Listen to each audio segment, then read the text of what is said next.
Guys, नवी classes में आज आपका एक बार फिर से स्वागत है। कल हमने जैसे कि टेंस स्टार्ट किए थे तो हमने किया था सिंपल प्रेजेंट टेंस हम कर रहे थे। तो होप सो कि आपको डिस्कशन उसका अच्छा लगा होगा। और अगर आपको पढ़ाने का तरीका पसंद आया है तो चैनल के साथ जुड़े रहिए। मैं आपके 1 बाय 1 करके ऐसे ही काफी टॉपिक्स में आपके क्लियर करवाऊंगी। और अगर आपको डाउट होता है, कुछ समझ नहीं आता है, जो टॉपिक हो चुका है, तो आप कमेंट सेक्शन में मेंशन कर सकते हैं। आपका डाउट जितना जल्दी हो सकेगा मैं रिप्लाई करूंगी। और आज हम करेंगे प्रेजेंट कॉन्टिन्यूअस टेंस। तो देखिए, प्रेजेंट कॉन्टिन्यूअस टेंस, कॉन्टिन्यूअस मतलब कि जो लगातार चल रहा है, तो इसका यूज तो कहाँ होगा?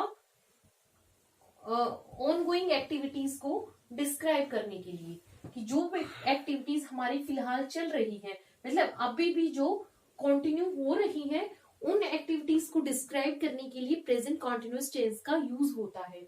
इसकी पहचान कैसे करेंगे? कि कोई भी सेंटेंस है, whether it is falling under the category of continuous tense और नॉट, तो उसमें पहचान में क्या होगा कि इसके लास्ट में रहा है, रही है, रहे हैं या रहा हूं, रही है, रहे हैं इत्यादि, ये वर्ड्स अगर आते हैं तो वो किस कैटेगरी में आता है? कॉन्टिन्यूअस के। मतलब कि हमें पता चल जाता है कि वो एक्टिविटी जो है वो फिलहाल भी चली हुई है, वो काम बंद नहीं हुआ है, एट प्रेजेंट वो चल रहा है।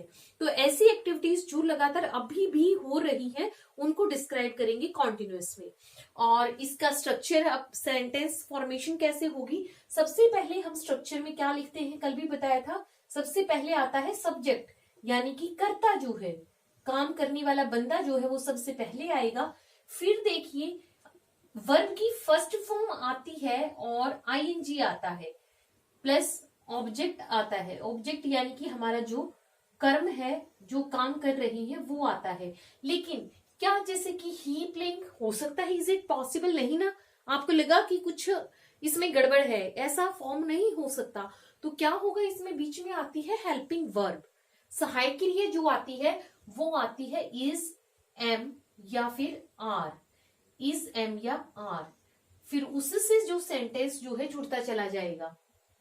कि अगर आपका सब्जेक्ट जो है वो सिंगुलर है, यानी कि करने वाला एक वचन है, जैसे कि ही, शी, इट या एनी नेम, कोई भी एक सिंगल बंदे का अगर हम नाम लेंगे, एक वचन अगर हमारा करता है तो उसके साथ क्या लगेगा? इज। आई किसके साथ लगता है? आई के साथ क्या लगेगा? एम। और आर किसके साथ लगता है? जैसे वी, यू या कोई भी एनी प्लूरल, कोई भी प्लूरल, दे। अगर ये सब्जेक्ट हो, दो या दो से ज्यादा बंदे किसी काम को कर रहे हैं, तो वहां पर आर लगेगा। तो हमें क्या ध्यान रखना है? जैसे कि कल एक एग्जाम्पल लिया था कि ही प्लेज फुटबॉल, हम कर रहे थे कि वह फुटबॉल खेलता है। अगर इसमें प्रेजेंट कॉन्टिन्यूअस में बोले कि वह फुटबॉल खेल रहा है, तो देखिए ही, उसके साथ helping verb, because he is singular, तो क्या लगेगा? Is. He is playing football, he is playing football हो जाएगा। तो इस तरह से I am playing football, we are playing football. तो आपको ये ध्यान रखना है कि आईएनजी जो है, हर एक चीज मैं आपको बता दूं कि किसी भी टेंस का कॉन्टिन्यूअस पार्ट हम करेंगे, weather it is present, past और फ्यूचर, तो हर में वर्ब की फर्स्ट फॉर्म के साथ आईएनजी आएगा। ये कॉन्टिन्यूअस की पहचान होती है कि जहां पे भी कॉन्टिन्यूअस नाम आए, हालांकि ये नहीं, जैसे परफेक्ट कॉन्टिन्यूअस में भी आएगा, तो हर जगह जहां कॉन्टिन्यूअस नाम होगा वहां पे आपने एक चीज तो पल्ले बांध लेनी है कि वर्ब की फर्स्ट फॉर्म के साथ क्या आएगा? आईएनजी आएगा। सिर्फ हेल्पिंग वर्ब्स जो है वो चेंज होती चली जाती हैं टेंस के हिसाब से, कि अगर पास्ट होगा तो वो चेंज हो जाएगी, फ्यूचर होगा तो कुछ और होगी वो। तो अब हम करेंगे इसका एग्जाम्पल की हेल्प से, मैं आपको ये बिल्कुल क्लियर कर दूंगी कि कॉन्टिन्यूअस टेंस कैसे होता है। तो अब इसका कोई एग्जाम्पल डिस्कस करेंगे। जैसे कि कोई ब्रेकफास्ट ले रहा है, तो हम क्या बोलेंगे? कोई खाना खा रहा है, ही इज टेकिंग ब्रेकफास्ट। ही मैंने बताया क्या है? सिंगुलर है, तो उसके साथ क्या आएगी? Helping verb is. He is taking breakfast, he is taking breakfast. तो यहां पर जो टेक वर्ब थी उसके साथ क्या लगा? आईएनजी, क्योंकि ये कॉन्टिन्यूअस टेंस है, कॉन्टिन्यूअसली काम हो रहा है, तो क्या आएगा वर्ब की फर्स्ट फॉर्म के साथ आईएनजी। अब इसका हम नेगेटिव वाक्य अगर बनाएंगे, नकारात्मक वाक्य बनाएंगे, तो कल एक चीज मैंने बताई थी, अगर आपको ध्यान हो, कि नोट की प्लेस जो होती है वो हमेशा थर्ड होती है। जैसे कि पहले सब्जेक्ट आएगा, फिर हेल्पिंग वर्ब आएगी, फिर नॉट आता है। तो सब्जेक्ट यहाँ पर क्या है, ही। तो इसका नेगेटिव बनाएंगे तो क्या बनेगा, he is not taking breakfast. वह ब्रेकफास्ट नहीं ले रहा है, वह खाना नहीं खा रहा है। He is not taking breakfast. अब क्वेश्चन जब बनाते हैं तो क्या बताया था आपको क्राइटेरिया, कि हमेशा ये रूल है कि जो हेल्पिंग वर्ब होती है वो सबसे आगे चली जाती है जब क्वेश्चन फॉर्मेशन की बारी आती है। इंटेरोगेटिव सेंटेंस हम बनाते हैं तो क्या हो जाएगा, इसमें हेल्पिंग वर्ब इज है, वो आगे आएगा, इज ही टेकिंग ब्रेकफास्ट। पीछे क्या लग जाएगा, क्वेश्चन मार्क, क्योंकि हमने इंटेरोगेटिव सेंटेंस फॉर्म किया है। और इसका अगर नाम ही हमें प्रश्न बनाना होता, नकारात्मक हमने अगर प्रश्नवाचक क्वेश्चन बनाना होता, तो क्या करते, is he not taking breakfast. Is he not taking breakfast. देखिए इस बारी भी क्या हुआ है कि नोट की प्लेस हमेशा थर्ड होती है। तो अब की बार भी क्या आई, देखो वहां पर भी नेगेटिव सेंटेंस में थर्ड आई, और हम इंटेरोगेटिव बना रहे थे तो भी नोट की प्लेस थर्ड है। तो सिर्फ शफल क्या हुआ है, ही इज था वहां पे, सब्जेक्ट पहले, हेल्पिंग वर्ब बाद में। क्वेश्चन बनेगा तो हेल्पिंग वर्ब पहले और सब्जेक्ट बाद में जाएगा।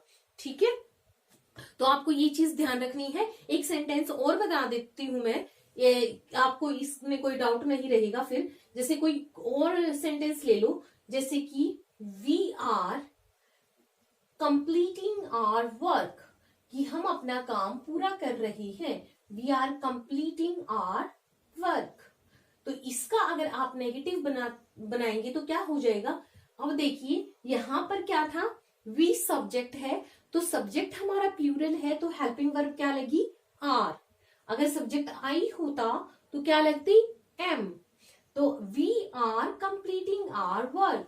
तो इसका नेगेटिव सेंटेंस जो हम बनाएंगे उसमें क्या हो जाएगा, we are not completing our work. हम अपना काम नहीं कर रहे हैं। अगर नहीं हम अपना काम पूरा कर रहे हैं तो क्या हो जाएगा, we are not completing our work. अब अगर इसी का हमें इंटेरोगेटिव बनाना है तो छाटिए फिर से, क्या है हेल्पिंग वर्ब इसमें, आर। तो क्वेश्चन बनेगा तो हेल्पिंग वर्ब कहाँ आएगी, फ्रंट पे। तो क्या आ जाएगा, आर, और जो भी सब्जेक्ट था वो बाद में, are we completing our work.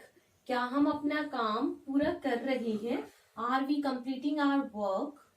और नेगेटिव में क्वेश्चन बनाना होगा तो क्या बन जाएगा इसका, are we not completing our work. क्या हम अपना काम पूरा नहीं कर रहे हैं। तो देखिए जो चीजें मैंने बताई हैं, क्या क्या, कि इसकी पहचान क्या होगी, इसमें रहा है, रही हूं, रहे हैं इत्यादि, ये आएगा लास्ट में सेंटेंस की। जो आप वाक्य होगा आपका उसके लास्ट में आएगा तो वो कॉन्टिन्यूअस का है, लगातार ऑनगोइंग, मतलब कुछ काम चल रहा है, लगातार कोई ऑनगोइंग एक्टिविटी है उसके लिए होगा। और अगर आपका सब्जेक्ट जो है वो सिंगुलर होगा तो उसके साथ इज लगाना है, अगर आई है तो उसके साथ एम लगाना है, यू है या फिर कोई भी प्लूरल हो तो उसके साथ आर लगाना है। और वर्ब की फर्स्ट फॉर्म के साथ हमेशा आईएनजी हर कॉन्टिन्यूअस की पहचान है। हर कॉन्टिन्यूअस में वर्ब की फर्स्ट फॉर्म आईएनजी, और क्वेश्चन जब बनाएंगे तो हेल्पिंग वर्ब जो है वो आगे आएगी और सब्जेक्ट जो है वो पीछे चला जाएगा। तो ऐसे आप सैकड़ों सेंटेंसेस हैं, हजारों, सैकड़ों क्या, बहुत सारे हैं। आप कितनी भी मतलब प्रैक्टिस, जितना ज्यादा प्रैक्टिस करेंगे उतना आपको ये क्लियर हो जाएगा। अब हम करेंगे next part, that is perfect, present perfect tense हम करेंगे। तो परफेक्ट, आज जैसे कि नाम से आपको पता चल रहा है, परफेक्ट कोई चीज कब होती है, जब आप उसको कंप्लीट कर चुके हैं। तो अगर आपने प्रेजेंट में किसी काम को करके आप जस्ट हटे ही है तो वो इस किसके अंडर आएगा, प्रेजेंट परफेक्ट टेंस के अंडर वो आएगा। इसकी पहचान कैसे होगी कि इसके लास्ट में जो है, सेंटेंस के लास्ट में आपको क्या मिलेगा, चुका है। जैसे कि वह खाना खा चुका है, चुका है, चुकी है, चुके हैं या चुका हूं इत्यादि, या फिर लिया है, लिया है एटसेट्रा। जैसे उसने अपना काम खत्म कर लिया है, तो वो अभी फिलहाल काम करके हटा ही है। इससे यही इसी बात का बोध होता है कि वो अभी काम करके हटा है। तो मतलब जस्ट फिनिश्ड वर्क के लिए इसका यूज कहाँ होगा, just finished work. Just finished, आपने कोई काम किया है तो उस एक्टिविटी के लिए, जस्ट फिनिश्ड टास्क के लिए हम प्रेजेंट परफेक्ट टेंस का यूज करते हैं। इसका स्ट्रक्चर क्या होगा, सबसे पहले क्या आता है, सब्जेक्ट, कर्ता जो है वो सबसे आगे आता है, फिर क्या आता है, हेल्पिंग वर्ब। इसके अंदर जो हेल्पिंग वर्ब यूज होगी वो है हैज या फिर हैव। और वर्ब की आप बताइए कौन सी फॉर्म इसमें हो सकती है। देखिए हैज या हैव के बाद जो है वर्ब की थर्ड फॉर्म आती है, और फिर उसके बाद लास्ट में ऑब्जेक्ट। तो ये ना सोचे कि प्रेजेंट है तो उसमें वर्ब की थर्ड फॉर्म कैसे होगी, नहीं, हो सकती है बिल्कुल, क्योंकि you have finished the task, you have completed that work, तो उसमें थर्ड फॉर्म लगना लाजमी है, हो सकती है। अब देखिए अगर आपका सब्जेक्ट जो है वो सिंगुलर है, एक वचन है, तो उसके साथ हैज लगाएंगे। अगर आई है, यू है, या फिर कोई प्लूरल है तो उसके साथ क्या लगता है, हैव लगता है। तो हर परफेक्ट में, केवल इसी परफेक्ट में नहीं, जैसा कि मैंने आपको कॉन्टिन्यूस में बताया था कि कोई भी कॉन्टिन्यूस होता है तो हमेशा वर्ब की फर्स्ट फॉर्म आएगी और आईएनजी आता है। ऐसे ही परफेक्ट का ट्रेडमार्क क्या है कि हर बार वर्ब की थर्ड फॉर्म आएगी, सिर्फ हेल्पिंग वर्ब जो है वो चेंज होगी, लेकिन वर्ब की थर्ड फॉर्म परफेक्ट टेंसेस में आती है, चाहे वो आपका प्रेजेंट है, चाहे वो पास्ट है, चाहे फ्यूचर है। चलिए मैं इसके एग्जांपल्स दे करके आपको बताती हूँ इसे किस तरह से करेंगे। जैसे आप देखिए कोई भी एग्जांपल हम लेंगे, जैसे I have played the match. कोई आपसे पूछे कि आपने मैच खेला, हाँ मैं मैच खेल चुका हूं या मैंने मैच खेल लिया है, तो कैसे बनाएंगे, I have played the match, I have played the match. अब देखो आई जो था सब्जेक्ट, उसके साथ क्या आई, हेल्पिंग वर्ब हैव आई। आई के साथ, यू के साथ, या फिर कोई भी प्लूरल हो उसके साथ हैव आता है, और वर्ब की थर्ड फॉर्म आई, तो I have played the match. अब इसका हम अगर नेगेटिव सेंटेंस बनाना चाहिए तो देखिए कैसे बनेगा, हैव के बाद नोट की जो मैंने रूल बताए हैं वो सब में सेम रहेंगे। नोट के लिए प्लेस जो है वो हमेशा थर्ड रहेगी कि I have not played the match, मैंने मैच नहीं खेला है, I have not played the match. अब इसका इंटेरोगेटिव अगर आप बनाने जाएंगे तो देखिए हेल्पिंग वर्ब क्या थी, हैव, तो मैंने क्या बताया था, हैव हेल्पिंग वर्ब आगे आती है, हैव और सब्जेक्ट क्या जाएगा पीछे उसके, have I played the match, क्या मैं मैच खेल चुका हूं या क्या मैंने मैच खेल लिया है, have I played the match. और अगर इसी का नाम क्वेश्चन बनाना होता, अगर हमें नकारात्मक प्रश्नवाचक बनाना होता तो क्या हो जाता, have I not played the match, have I not played the match, क्या मैंने मैच नहीं खेला है। तो आया आपको समझ में कि किस तरह हैव यूज होगी। एक हैज का भी हम एग्जांपल ले लेते हैं, जैसे आप बोले कि my mother has cooked the dinner, मेरी माँ खाना बना चुकी है, मेरी माताजी खाना बना चुकी है, my mother has cooked the dinner. तो देखिए माय मदर क्या है, सिंगुलर है, एक वचन था तो उसके साथ क्या आया, has, my mother has cooked the dinner. अब इसी का नेगेटिव अगर हमें बनाना हो तो क्या बनेगा, my mother has not cooked the dinner, मेरी माताजी ने खाना नहीं बनाया है, has not cooked the dinner. अब देखिए आप ये मत बोलिए कि वो रूल फेल हो गया है कि नोट जो है वो थर्ड प्लेस पे नहीं आया, नोट अभी भी थर्ड प्लेस पे है। मैंने क्या बोला था, फर्स्ट प्लेस पे क्या होगा, सब्जेक्ट, सेकेंड प्लेस पे क्या हो जाएगा, हेल्पिंग वर्ब, और नॉट जो है थर्ड प्लेस पे। तो माई मदर जो है इसको आप अलग अलग काउंट नहीं करेंगे, क्योंकि पूरा ही ये क्या है, सब्जेक्ट है, ये सब्जेक्ट है, तो ये जो है एक सिंगल काउंट होगा सब्जेक्ट। हेल्पिंग वर्ब क्या है, हैज, और नोट क्या है, फिर थर्ड पोजीशन पे ही आया। अब इसका क्वेश्चन अगर हम बनाएंगे तो हेल्पिंग वर्ब आगे जाएगी, क्या बनेगा, हैज, फिर सब्जेक्ट आएगा has my mother cooked the dinner, और इसका अगर नेगेटिव में ना में क्वेश्चन बनाएंगे तो क्या हो जाएगा, has my mother not cooked the dinner.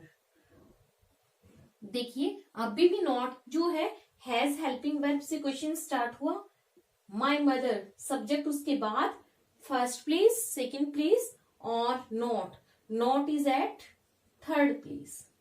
तो आपको क्या चीज ध्यान रखनी है कि परफेक्ट टेंसेस में जो प्रेजेंट में हेल्पिंग वर्ब यूज होंगी वो क्या है, हैज और हैव, सिंगुलर के साथ हैज, आई की, यू की, या कोई भी प्लूरल होगा उसके साथ हैव लगेगा, और वर्ब की थर्ड फॉर्म हमेशा आएगी। तो ये आपको याद रखना है, ये परफेक्ट की पहचान है, और ये जो फिलहाल हम काम कंप्लीट करके हटे हैं उनके लिए परफेक्ट यूज होता है। तो इसको आप नोट डाउन कर लीजिए। फिर नेक्स्ट वीडियो में हम आपको प्रेजेंट परफेक्ट कॉन्टिन्यूअस टेंस करवाएंगे, तब और अगले जो है फिर पास्ट स्टार्ट करवाएंगे। तो stay tuned with our channel, and आपने अगर अब तक वीडियो को लाइक नहीं किया है तो लाइक कर दीजिए, चैनल को अगर सब्सक्राइब नहीं किया है तो सब्सक्राइब कर दीजिए। अपने जितने भी आपके फ्रेंड्स हैं, आपके फैमिली मेंबर्स हैं, आपके भाई बहन, सबके साथ इन वीडियोस को शेयर कीजिए ताकि सभी को अच्छा कंटेंट मिल सके। Thank you.